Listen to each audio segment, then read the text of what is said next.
सर्व ब्राह्मण समाज ने निर्वाचित विप्र बंधुओं का किया आत्मीय स्वागत। सर्व ब्राह्मण समाज जिला हरदा द्वारा जिला स्तरीय विप्र बंधु नव निर्वाचित प्रत्याशियों का सम्मान समारोह हरदा में आयोजित किया। कार्यक्रम के दौरान जिला पंचायत सदस्य, जनपद सदस्य, नगर पालिका पार्षद, नगर परिषद पार्षद, सरपंच, उप सरपंच का सम्मान किया गया। कार्यक्रम में खातेगांव कन्नौद विधायक पंडित आशीष शर्मा, कन्नौद नगर परिषद के पूर्व अध्यक्ष नीलेश जोशी, नवनिर्वाचित नगर परिषद टिमरनी अध्यक्ष देवेंद्र भारद्वाज, सर्व ब्राह्मण समाज जिला हरदा के अध्यक्ष पंडित राजेश पाराशर, कोषाध्यक्ष पंडित गजानन डाले, महामंत्री एडवोकेट पंडित सुनील तिवारी सहित समाज के अन्य वरिष्ठ जनों की उपस्थिति रही। सभी उपस्थित जनों ने नवनिर्वाचित जनप्रतिनिधियों को हार्दिक बधाई और शुभकामनाएं देते हुए समाज सेवा के कार्य में दिल से लगने की अपेक्षा जाहिर की, ताकि समाज का नाम जन जन तक पहुंचे और आगे भविष्य में किसी बड़े पद को लेकर भी समाज के किसी व्यक्ति का नाम आगे आ सके, देश की लोकतांत्रिक व्यवस्था में शामिल होकर अपना महत्वपूर्ण योगदान दे सके। सैयद महमूद अली चिश्ती की रिपोर्ट।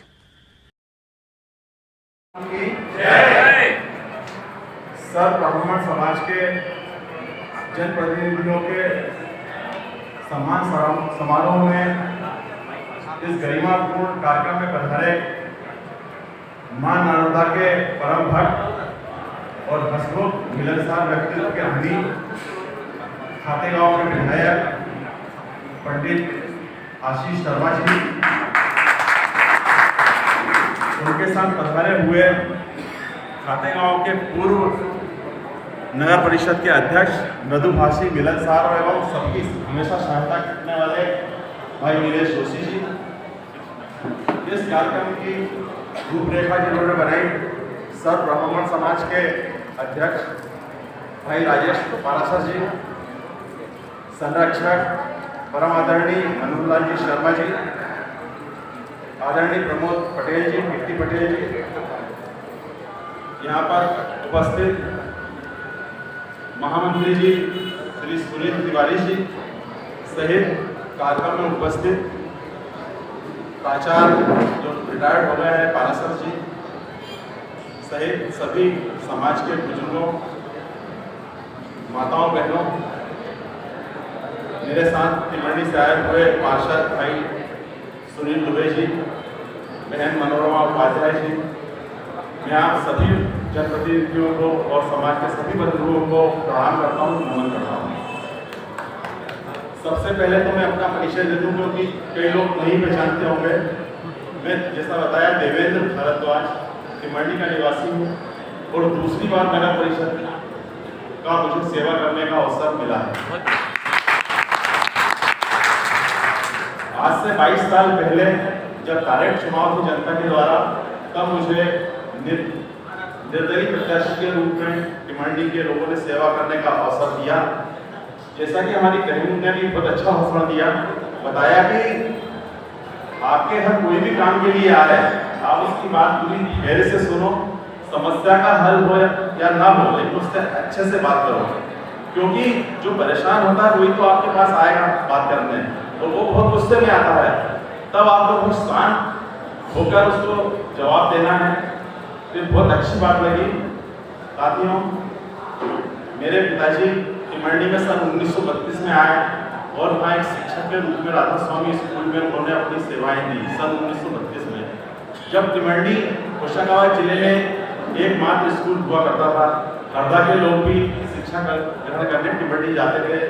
बालाजी सोनकर बस वाले, सोकल साहब, ये सब हमारे पिताजी के स्टूडेंट रहे और सौभाग्य रहा कि हरिशंकर परसाई जैसे लोग हमारे घर जाके शिक्षा उनकी हरिशंकर परसाई जी है और भवानी दादा हमारे पिताजी के क्लास फेलो थे मेनकोट स्कूल में, उन्होंने विद्याध्ययन करने के लिए उन्हें टिमरनी भेजा और पूरा खर्चा भवानी दादा उठाते थे। और रामचरण लाल जी पाठक जो नेपानगर स्कूल में प्राचार्य थे, चतरखला के रहने वाले। हमारे पिताजी बहुत गरीबी से पढ़े लिखे और उस जमाने में उन्होंने डबल एम और डिलीट किया कलकत्ता और नागपुर से।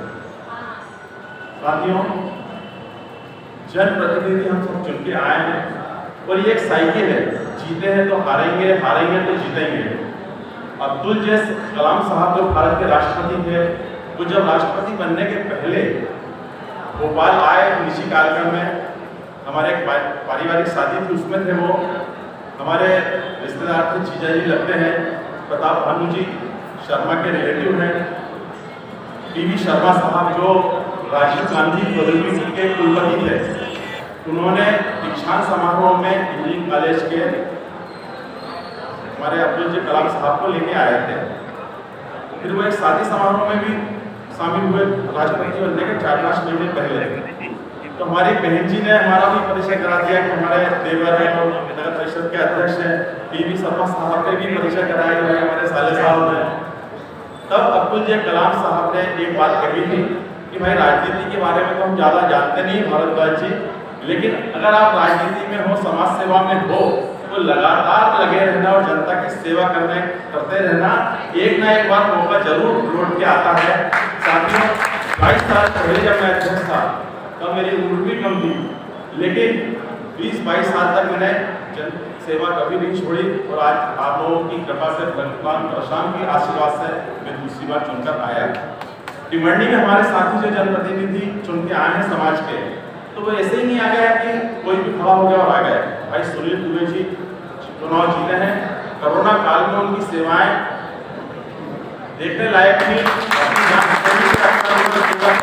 अभी भीषण गर्मी में टिमरनी के लोगों को ट्रेनों में पानी पिलाने के लिए उन्होंने पूरी टीम के साथ काम किया। भाई बहन मनोरमा उपाध्याय जीत के आई है दूसरी बार।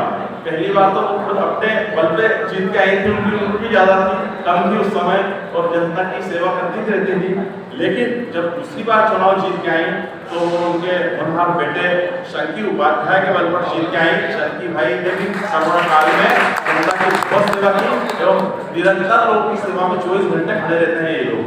तो ये अपना जो जनप्रतिनिधियों का है, वो जनता की सेवा करते रहो, आप लगातार निस्वार्थ भाव से करते रहो, सेवा का अवसर अवश्य मिलेगा। आज ब्राह्मण समाज ने जो गरिमापूर्ण कार्यक्रम में इतने लोगों ने जो मान और सम्मान दिया हमें, इससे बड़े बड़े कार्यक्रम होते हैं, मान सम्मान मिलता है, भीड़ रहती है, सब चली जाती है, लेकिन घर के अंदर, समाज के अंदर, परिवार के अंदर अगर किसी का सम्मान होता है तो वो सबसे बड़ा सम्मान कहलाता है।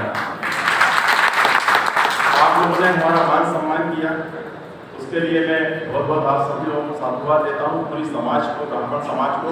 और मैं हमेशा ब्राह्मण समाज के लिए निरंतर सेवा करता रहूँगा। मेरे लायक जब भी कोई काम होगा, भाई राजू भैया, महाराष्ट्र जी जब भी बताएंगे, शर्मा जी आदेश देंगे, कीर्ति पटेल बोलेंगे, मैं हमेशा समाज के लिए खड़ा हूँ। मेरे लायक जो भी काम हो मैं हमेशा तैयार हूँ। जय हिंद।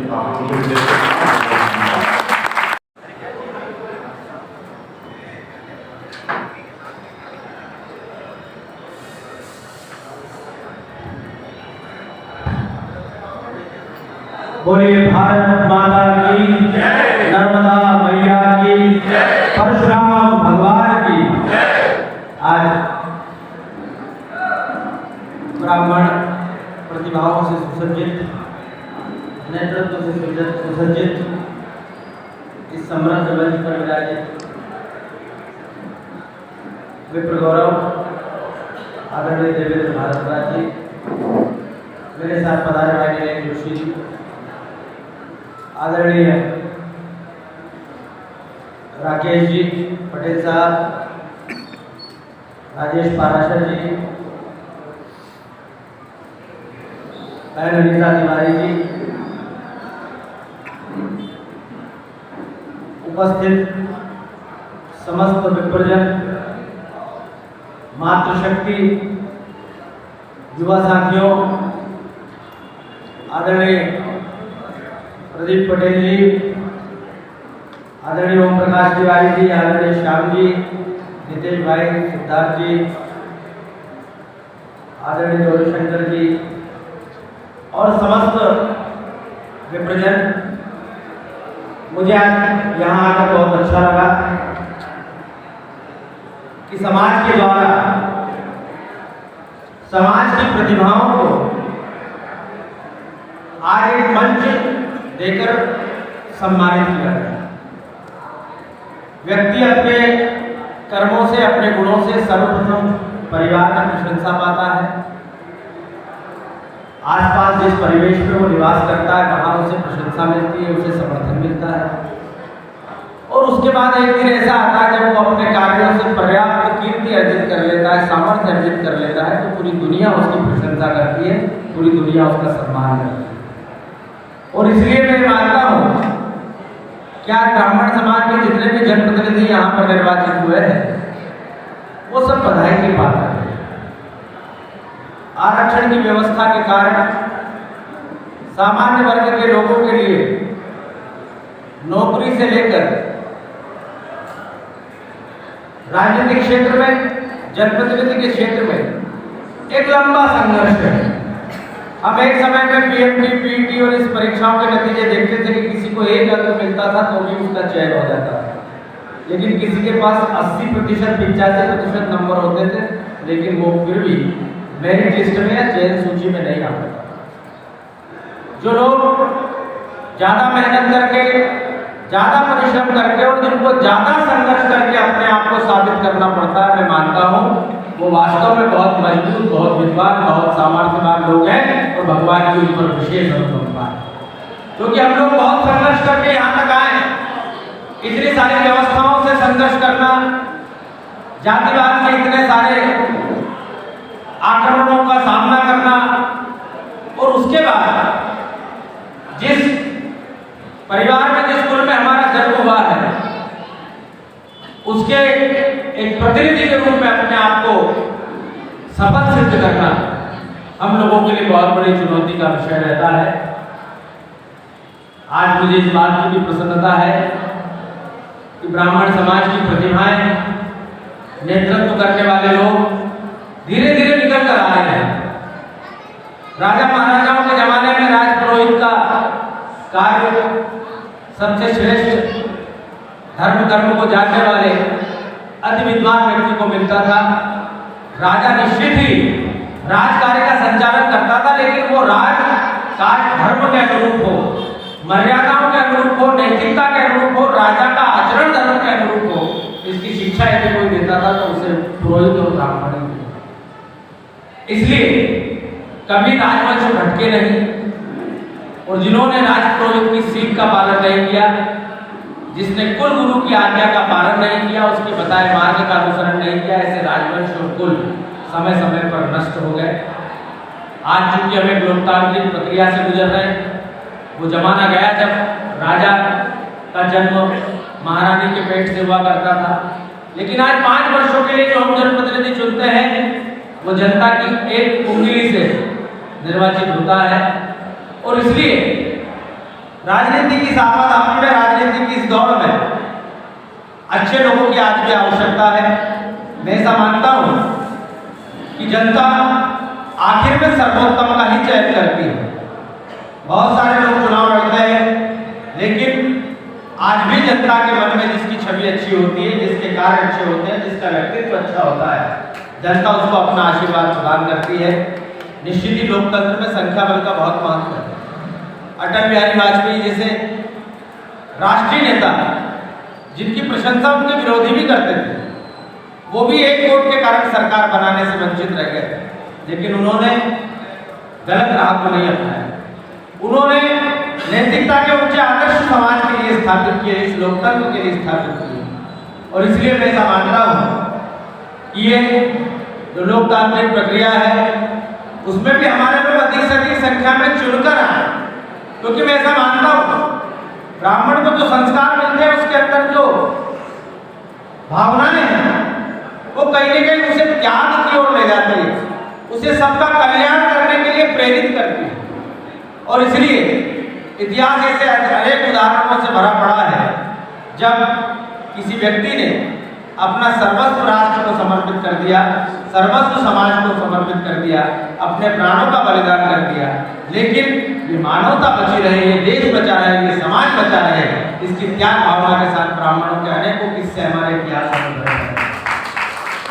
और इसलिए आज की आवश्यकता है कि समाज राजनीतिक रूप से, वैचारिक रूप से, आर्थिक रूप से, सामाजिक रूप से सदृढ़ता को प्राप्त करें। इसलिए हमें सभी क्षेत्रों में काम करने की आवश्यकता है। आज व्यवसाय के क्षेत्र में बहुत सारे स्वजाति बंधु अपना परचम लहरा रहे हैं, बड़े बड़े उद्योग कारखाने उनके द्वारा स्थापित किए गए हैं।